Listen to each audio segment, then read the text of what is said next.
teman-teman, kembali lagi nih sama aku Rizka, dan kali ini nih aku bakalan kepoin tentang prodi MKP di UGM. So buat kalian yang pengen tahu nih tentang prodi ini, tonton terus video ini sampai akhir. Oke, perkenalkan, nama aku Jalode Muhammad. Di sini aku sedang menjalani studi atau kuliah nih di Manajemen dan Kebijakan Publik Sarjana Fakultas Ilmu Sosial dan Politik Universitas Gadjah Mada. Salam kenal semuanya. Oke, kenapa lintas jurusan? Sebenarnya ada banyak hal ya yang buat aku milih bahwa aku dulu di sains ya, di IPA ketika SMA. Terus di sini ya apa yang aku jalani hari ini itu soskum. Dan kenapa lintas jurusan? Sebenarnya ada banyak faktor ya. Salah satu mungkin yang sederhana, aku kayak kehabisan oksigen sih untuk pembelajaran sains gitu ya. Nggak tahu kenapa ketika pembelajaran ya sering lelah, ngantuk, atau pokoknya nggak ada kesenangan buat mendalami itu lebih jauh sih. Tapi jujur sebenarnya dulu aku asik banget sama namanya fisika gitu ya. Cuma ada beberapa pengalaman yang buat aku, wah kenapa ya, kayaknya aku nggak bisa berpikir sejenius Einstein gitu ya. Terus ada beberapa hal kayaknya aku nggak cocok sih dengan hal ini gitu. Terus akhirnya ada kesimpulannya gitu ya, aku milih buat lintas jurusan. Aku merasa bahwa sosial humaniora adalah salah satu tempat yang inklusif, nyaman. Aku bisa berkarya, kenyataan pada dunia bahwa ini adalah aku yang sesungguhnya. Mungkin itu, dan sebenarnya aku asik dengan lingkungannya sih. Kita bisa berdialog dengan siapapun. Kita bisa membicarakan suatu hal yang itu nggak terdogma dalam teorema Pitagoras atau terdogma dengan satu tatanan konstruksi teori yang pasti, tapi kita lebih hidup, lebih melihat semua hal itu dengan semua kemungkinan itu mungkin gitu kan. Rasionalitas itu adalah suatu hal yang terbuka di dunia sosial humaniora. Bukan untuk mengatakan bahwa sains itu lebih terpatok dengan hal yang lain ya, tapi karena aku punya keyakinan bahwa hidup adalah tentang bagaimana kita memberikan arti terhadap sesuatu, dan mungkin ini ruang yang nyaman.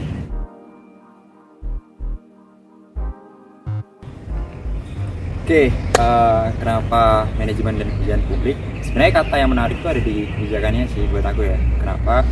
Karena tanpa kebijakan ya mungkin kita nggak ada bedanya dengan manajemen FEB ya. Nah, kita nggak ada bedanya dengan beberapa program jurusan yang menggunakan kata manajemen gitu kan. Nah, kenapa kebijakan? Dulu aku sering menemukan gitu ya, bahwa satu otoritas gitu ya, entah itu eksekutif, legislatif, yudikatif, atau di luar itu ada swasta, atau lembaga non-government organization, ada berbagai entitas, otoritas lah, misalnya ada beragam gitu di luar pemerintah. Kerap kali mereka dinilai dengan yang namanya kebijakan. Apakah kebijakannya itu menghadirkan nilai positif terhadap orang yang terlibat di dalamnya, konstituen yang tergabung di dalam ranah rumah besar itu, atau justru sebaliknya, dia melampaui atau dia menciderai nilai-nilai kepublikan itu sendiri. Hak-hak masyarakat, hak-hak orang yang terlibat di dalamnya tidak dikonfirmasi dengan baik. Nah, baik atau buruknya terkadang kita sering menilai dengan kebijakannya. Ketika ada demonstrasi, ketika ada peristiwa-peristiwa besar sejarah, bahkan revolusi yang namanya revolusi peradaban yang besar itu pun berakar dari kebijakan yang tidak mengakomodasi nilai-nilai sosial, nilai-nilai kemanusiaan. Jadi betapa besarnya arti dari kebijakan itu sendiri. Nah, aku sebenarnya terpikat gitu ya dengan kata kebijakan dalam MKP itu sendiri. Terus melihat lagi sebenarnya asiknya soshum gitu ya, terutama di Visipol gitu. MKP ada di tempat yang namanya Fakultas Ilmu Sosial dan Politik. Kenapa menarik? Karena di Visipol ini kita bisa melihat ada yang namanya San Siro, tempat di mana setiap orang bisa berkumpul dan diskusi. Nah, retorika itu sih yang selalu dibangun di dataran masyarakat dan juga mahasiswa Visipol. Nah, apalagi kalau terutama aku bicara tentang manajemen dan kebijakan publik, ruhnya itu lebih kuat sih, ruh antara kekeluargaan. Mungkin arti beda tingkat itu adalah kata yang mitos gitu ya, di prodi MKP gitu, karena kita udah nggak melihat lagi tuh berapa usia kamu, gender, kita nggak bisa melihat lagi kamu dari mana dan latar belakang seperti apa yang batasi kita gitu. Tapi kita dilihat sebagai manusia yang sama gitu, dan punya hak yang sama untuk memperoleh situasi kondusif dalam belajar. Sebenarnya banyak hal menarik di MKP ya, mulai dari apa yang kita pelajari. Itu sebenarnya ada banyak hal yang aku sukai, mulai dari kita belajar yang namanya kebijakan, mulai dari formulasi, tahapan perencanaan gitu kan, ibarat sederhananya. Terus langkah kita mulai untuk melihat bagaimana berubah dari isu menjadi agenda kebijakan. Jadi hal-hal yang lumrah di pikiran publik, tapi kita merangkumnya itu, merumuskan itu dalam suatu output kebijakan yang itu berpengaruh pada berbagai macam orang. Terus nanti kita masuk juga ke bagian eksekusinya atau implementasinya. Kebijakan itu bukan hanya suatu rumusan yang dibuat dari permasalahan-permasalahan lalu selesai, tapi harus dieksekusi dengan cara-cara yang terbaik. Nah, di bagian implementasi ini ada suatu dinamika yang menarik juga sih. Bagaimana kita konsisten terhadap apa yang telah kita rumuskan di awal. Ada juga mentoring, evaluasi, bagaimana kebijakan itu berjalan sesuai dengan apa yang kita harapkan. Jadi retorika kebijakan sangat terikat kuat dengan yang namanya manajemen dan kebijakan.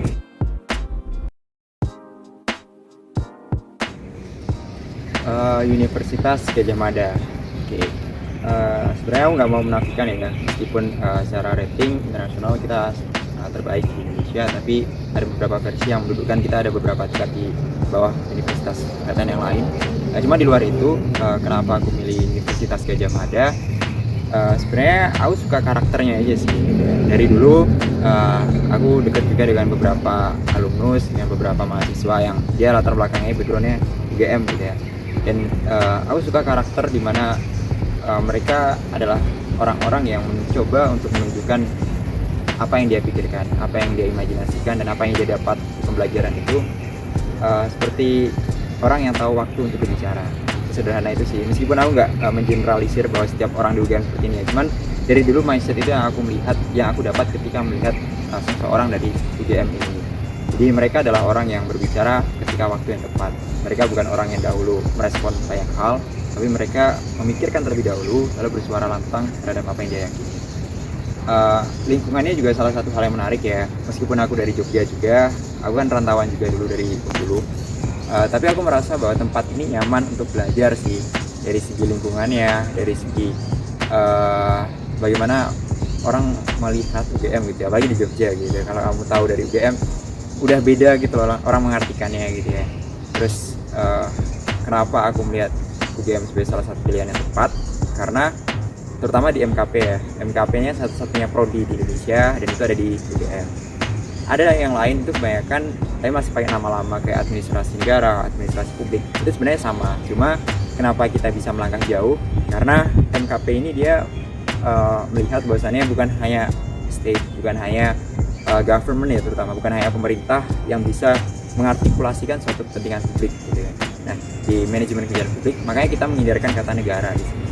Nah, lalu kata publik itu sebenarnya mengartikan bisa dari government, non-government organization, dan juga private. Jadi 3 entitas itu sebenarnya, bahkan ada pentahelix, multihelix yang lain juga ada gitu ya. Jadi kita bisa menjangkau keseluruhan itu sebenarnya, merangkul keseluruhan itu. Dan untuk hal administrasi sebenarnya UGM ini termasuk menghadirkan prodi yang paling tua, yang paling sepuh gitu ya dalam bidang administrasi, apalagi administrasi negara gitu ya. Dan itu sih sebenarnya prospek yang aku lihat dahulu ketika milih UGM dengan MKP di dalamnya.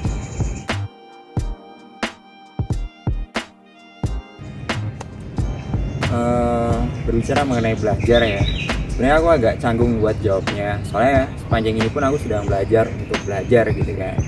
Tapi kalau boleh sejenak jelas balik tentang apa yang aku jalani menuju SBMPTN ya, aku ikut beberapa bimbingan belajar gitu ya katakanlah. Tapi sebenarnya aku asik dalam suasananya aja sih, nggak dalam arti aku benar-benar tergantung dalam prosesnya.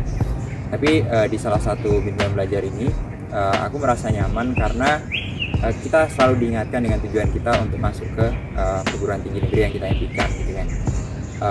Jadi di sana kita setiap hari berhadapan dengan beberapa soal gitu kan, beberapa hal yang lumrah lah untuk mengerjakan suatu SBMPTN. Jadi itu seakan-akan merefleksi sejenak gitu ya, bahwa ya terlalu porsinya intens gitu ketika kita mengingat soal itu, lalu kita teringat dengan universitas apa yang kita inginkan. Dan sebenarnya kalau cara belajar aku sebenarnya orang yang simple ya, maksudnya nggak yang terlalu harus banget gitu dalam waktu dan setiap waktu. Jadi aku emang memilih waktu-waktu di mana aku ideal. Jadi sebenarnya aku lebih nyaman tuh ketika dini hari sih. Jadi pulang les itu biasanya aku maleman gitu ya, barangkali jam 9-an. Terus itu aku langsung tidur tuh, istirahat lah, ngumpulin nyawa lah ibaratnya. Terus aku setelah alarm di sana sekitar dini hari gitu ya, mungkin ya jam 12-an lebih dikit lah gitu ya. Ini pas menjelang SBM aja sih sebenarnya. Kalau normalnya sebenarnya nggak begitu juga. Jadi menjelang SBM sekitar jam 1-an mungkin aku dahulu dengan ibadah, aku nyari ketenangan sendiri lah ibaratnya. Terus aku drill soal, jadi beberapa soal yang telah dikerjain waktu les, yang kadang aku buka lagi, terus nambah materi-materi baru juga dari beberapa ya digital platform lah ya, kita lebih banyak juga. Jadi itu sih sebenarnya kalau dari cara belajarku. Soalnya aku salah satu orang yang malas buat nyatet gitu ya, malas buat nulis. Jadi aku lebih suka ketika pembelajaran yang mendengarkan dari awal sampai akhir. Ya karena aku seakan-akan bisa melihat gambaran materi dengan lebih jelas ketika mendengar dan melihat secara langsung gitu kan. Jadi kalau ditanya apakah aku punya catatan apa enggak, apa ya, hampir enggak, formalitas sih sebenarnya, karena dari bimbel juga nuntut buat nyatet. Tapi di luar itu aku nggak punya keinginan yang giat buat nulis gitu ya, apalagi mencatat gitu kan. Karena ya terkadang aku cukup dengan mendengarkan, merefleksikan di soal-soal yang lain gitu ya, di setiap latihan soal. Itu sih kalau aku ya. Terus ini sih mungkin dalam hal literasi gitu ya, aku sebenarnya paling suka dengan yang namanya membaca, tapi dengan apa yang aku inginkan sih. Soalnya kita sering dituntut kan, kamu harus baca dengan banyak buku, kamu harus baca sepanjang dan seluas mungkin, cepat mungkin. Nah itu aku paling nggak suka. Jadi aku adalah tipe orang yang flow-nya itu sesuai apa yang aku inginkan. Jadi ketika aku baca, jujur ya, ketika SBM pun aku bacanya kayak perjalanan ini. Jadi role-nya itu seakan-akan aku nyaman dengan itu. Aku bukan tipe orang yang mengejar waktu kayak harus strategi cepet, enggak sih. Aku lebih suka baca sekali, tapi itu sudah aku tangkap sepenuhnya gitu sih. Itu kalau cara literasinya. Dan selebihnya paling aku suka ini sih, lihat beberapa materi gitu ya, tapi aku lebih suka dengan digital gitu, dengan yang sifatnya apa yang ada di platform digital, entah itu video ataupun hologram atau materi-materi sederhana kayak ringkasan gitu sih. Kayak itu membantu banget buat kalian berpikir helikopter view lah ibaratnya, melihat dari atas gitu ya. Oh ternyata materinya dia dari awal sampai akhir dia cuma mau cerita tentang ini kan. Nah, itu lebih buat aku nyaman daripada spesifik detail, oh ini rumus sekian, tanpa melihat ini sebenarnya ada kaitannya dengan yang lain nggak sih. Nah itu sih yang mungkin aku lebih nyaman ketika melihat dalam titik helikopter view. Itu sih.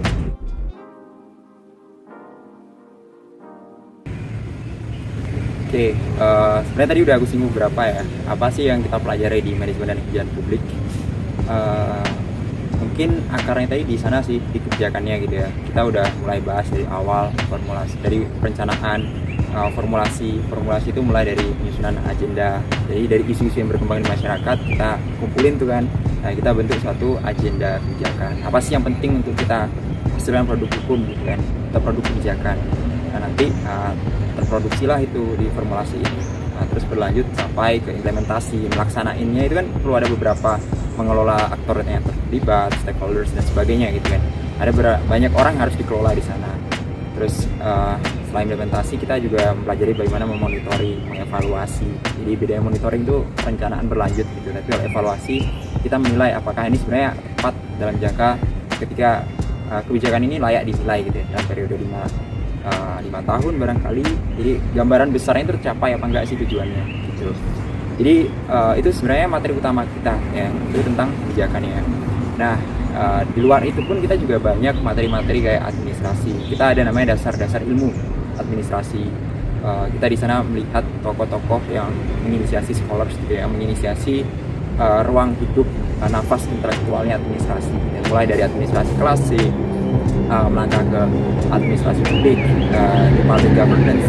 Ujungnya kan lebih kepada bagaimana tata kelola publik itu menginisiasi hak-hak sipil gitu kan ibarat kata. Jadi di landscape itu sangat beragam yang kita pelajari ya. Terus karena ini juga divisi pol, kita juga nggak bisa lepas nih dari yang namanya materi-materi kayak ilmu politik, ilmu sosial dasar. Kita juga mempelajari ekonomi sektor publik. Jadi itu ada nih satu matkul di mana kita juga belajar ekonomi nih. Tujuannya apa? Karena di landscape ekonomi pun analisis kebijakan kepublikan itu juga berpengaruh. Nah, selain itu kita juga dapat hukum dulu ya, hukum tata negara. Kita juga ada dikit nih hukumnya, biar nanti konstruksi hukum itu juga melekat dalam hal kebijakan kita.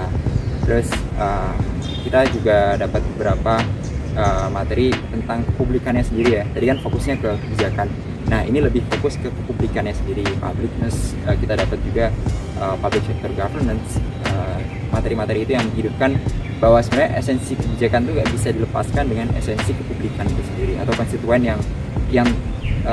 yang berpengaruh atau yang terpengaruh oleh kebijakan itu sendiri. Nah, di luar itu sebenarnya ada beragam pembelajaran yang menurutku sangat membuka mata ya, terutama dengan isu-isu kontemporer kayak misal gendering, kayak misal human right. Jadi itu ada peminatan yang khusus. Jadi dalam artian ada banyak hal yang itu sangat terbuka buat kita jangkau, karena esensi kebijakan itu sebenarnya lahir di beragam hal yang kontemporer gitu kan, hal yang istilahnya ibaratnya tarikan nafas kita berjalan beriringan itu. Jadi serangkaian hal itu sih yang kita pelajari gitu ya. Jadi di luar itu sebenarnya kita juga terbuka dengan yang namanya forum diskusi, dan itu salah satu pembelajaran yang efektif juga ya di luar bangku perkuliahan. Jadi forum diskusi entah itu dimanapun kalian berada ya, di San Siro, MKP ini seakan-akan emang udah terstruktur karena kita juga 3 hari ya, bahkan aku semester ini cuma 2 hari pembelajarannya. Nah, di luar itu sebenarnya kita difokuskan buat mengeksplorasi diri lebih jauh. Pembelajaran kita laboratoriumnya ada di situ tuh. Jadi oke, itu sih kalau dari apa yang dihadirkan MKP untuk kita. Sebenarnya di situ bapak terutama minta untuk segera ya, cuman aku nahan tuh sampai aku dimarahin juga. Dan akhirnya aku coba beranikan diri, aku buka waktu itu seorang diri ya, sendiri. Jadi aku buka dulu dan akhirnya diterima. Suatu ya ada haru-haru bahagia gitu loh. Sekian tahun, 1 tahun kalau nggak salah aku hitung, berjuang dengan hasil yang aku inginkan sesuai di pilihan pertama. Terus aku sampaikan ke keluarga sambil bawa laptop nih kan. Itu sih yang nggak terurai ketika melihat senyuman dari orang tua.